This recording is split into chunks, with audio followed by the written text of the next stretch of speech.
Hi friends, ನಾನು ಮಾತಾಡ್ತಿರೋದು ಸರಿಯಾಗಿ ಕೇಳಿಸ್ತಿದೆಯಾ ಇಲ್ವಾ ಗೊತ್ತಿಲ್ಲ. ಏಕೆಂದರೆ ತುಂಬ ಗಾಳಿ ಮನೆಯಿಂದ ಇದ್ದೀನಿ. ಸೊ ಸಡನ್ನಾಗಿ ಒಂದು ಮೆಸೇಜ್ ನೋಡಿದೆ, ಅದಕ್ಕೆ ರಿಪ್ಲೈ ಕೊಡೋಣ ಅಂತ ಬಂದೆ. ಅವರು ನನಗೊಂದು ಮೆಸೇಜ್ ಕಳಿಸಿದ್ದಾರೆ, ನೀವು ಓದ್ಕೊಂಬನ್ನಿ ಒಂದ್ಸಲ.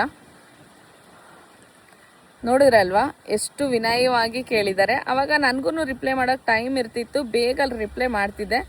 ಇವಾಗ ಅಷ್ಟು ರಿಪ್ಲೈ ಮಾಡೋದಕ್ಕೆ ಟೈಮ್ ಇಲ್ಲ, ಯಾಕೆಂದರೆ ತುಂಬ ಜನಕ್ಕೆ ರಿಪ್ಲೈ ಮಾಡಬೇಕಾಗಿರೋದ್ರಿಂದ ರಿಪ್ಲೈ ಮಾಡೋದಕ್ಕೆ ಟೈಮ್ ಇಲ್ಲ. ಅದರಿಂದ ನನಗೆ ಲೇಟ್ ಆಗ್ತಿದೆ ರಿಪ್ಲೈ ಕೊಡೋದಕ್ಕೆ. ಸೊ ಅವರೇನೆ ಇನ್ನೊಂದು ಕಮೆಂಟ್ ಮಾಡಿದ್ದಾರೆ, ಒಂದಲ್ಲ 2-3 ಕಮೆಂಟ್ ಮಾಡಿದ್ದಾರೆ. ಅದರಲ್ಲಿ 1-2 ಪೋಸ್ಟ್ ಮಾಡ್ತೀನಿ ನೋಡಿ. ಹೇಗಿದೆ ಕಮೆಂಟು? ತುಂಬ ಚೆನ್ನಾಗಿದೆ ಅಲ್ಲ. ನಾನು ನಿನ್ಗೆ ಹೇಳೋದು ಒಂದೇ ಕಣೋ ಲೋಫರ್, ನಮ್ಮಮ್ಮನ ಹತ್ರ ಬರೋವಂಥ ಅವಶ್ಯಕತೆ ನಿನಗಿಲ್ಲ.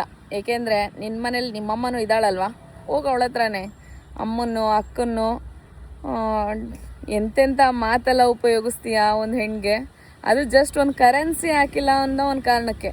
ಸೆಲೆಕ್ಟ್ ಆಗಿದ್ರೆ ಖಂಡಿತ ಹಾಕ್ಕೊಡ್ತೀನಿ ಅಂತ ಹೇಳಿದ್ದೆ ನಾನು. ಹೋಗಲಿ, ಪರವಾಗಿಲ್ಲ, 1-2 ದಿನ ವೆಯ್ಟ್ ಮಾಡೋಣ. ಅಂದರೆ ಏನೋ ಹಾಕಿದೆಯಲ್ಲ, ಇಂಥ ಗಿಫ್ಟ್ಗಳು ನಾವು ಕೊಡ್ತೀವಿ ಅಂತ ಕೊಡು. ಮತ್ತು ನೀನೇನಿಗೆ ನನ್ನ ಹತ್ರ ಕೇಳೋದಕ್ಕೆ ಬಂದಿದೀಯಾ? ಇನ್ನೇನು ನನ್ನ ಬಾಯಲ್ಲಿ ಚೆನ್ನಾಗಿ ಬರುತ್ತೆ, ನಾನೇನು ಬೈಯೋದಿಲ್ಲ ಅಂತಲ್ಲ, ನನ್ನ ಬಾಯಲ್ಲಿ ಚೆನ್ನಾಗಿನೇ ಉಗಿಸ್ಕೊಂಡಿರೋರು ಇದ್ದಾರೆ.